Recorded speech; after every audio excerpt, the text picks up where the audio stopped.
Time now for your forewarned weather with Cedric Haynes.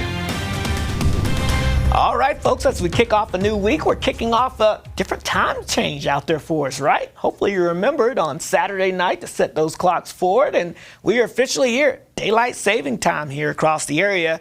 You may remember Saturday that sunset was early, 6:27 during the evening. Yeah, we don't have to worry about that anymore for a long time, as our sunset today at 7:28. And if you're wondering, yes, by the end of this month, we're going to be seeing those sunsets approaching 8 o'clock in the evening. So longer days are ahead. If you've been yearning for those summer-like long days, it's at least starting to kick off here across the region. Take a look at these temperatures. We've got low 40s up towards the north. We've got 20s and 30s across central and southern sections of the state until you get to St. George, where we do have some lower 40s. High pressure situated over the Four Corners, giving us a westerly flow right now. That's mostly clear, mild conditions, keeping the main storm track to the north, the secondary storm track well to our south, and that means we're going to stay fairly quiet as we're kind of sandwiched in between the two storm tracks. You'll see that on Futurecast here. Plenty of sunshine, a little bit of a breeze picking up for us this afternoon out of the south and west. And then as we go into your Tuesday, we're going to have a front dropping into the northern half of the state. But notice it's not going to come through with much fanfare. A little bit of a breeze. Otherwise, most of the moisture stays well to our north.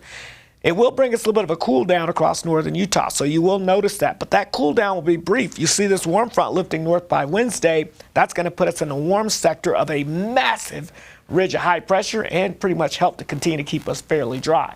So making our way into the weekend, we had those temperatures that were below average across the northern half of the state. Then we spiked above average yesterday with highs in the upper 50s. I think we're going to see more of that here for us today. We've got that westerly mild flow in place with this storm system moving away.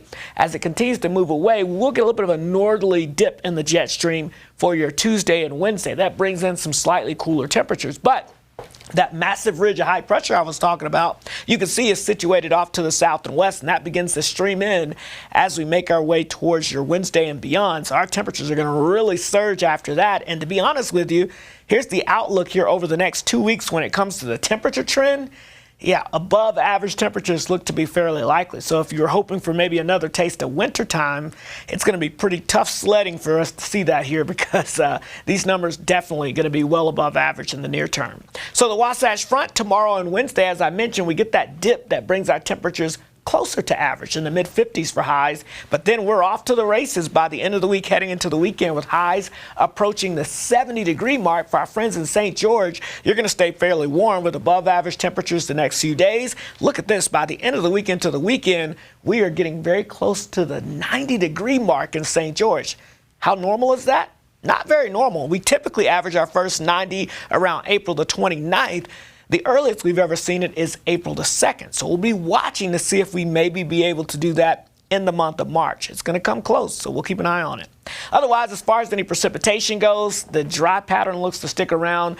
The wetter conditions and the storm track off to our north, closer to the Canadian border. St. George, I've got you in the mid-70s today. We'll drop it to the low 70s for your Tuesday. But then look at that. We're in the mid to upper 80s as we move into your holiday weekend. The Wasatch Front, upper 60s today, mid 50s for your Tuesday into Wednesday. With temperatures back into the upper 60s by the end of the week into the weekend. All right, let's get a check on your traffic this morning as we get you out the door here. You'll be able to see quiet conditions looking across the area, not tracking any major incidents or anything that's going to cause you any major impacts this morning. So as you get ready to make your way out and about, not looking at anything too drastic for you so far. That's the latest on your traffic and weather. We'll send it back over to the news desk.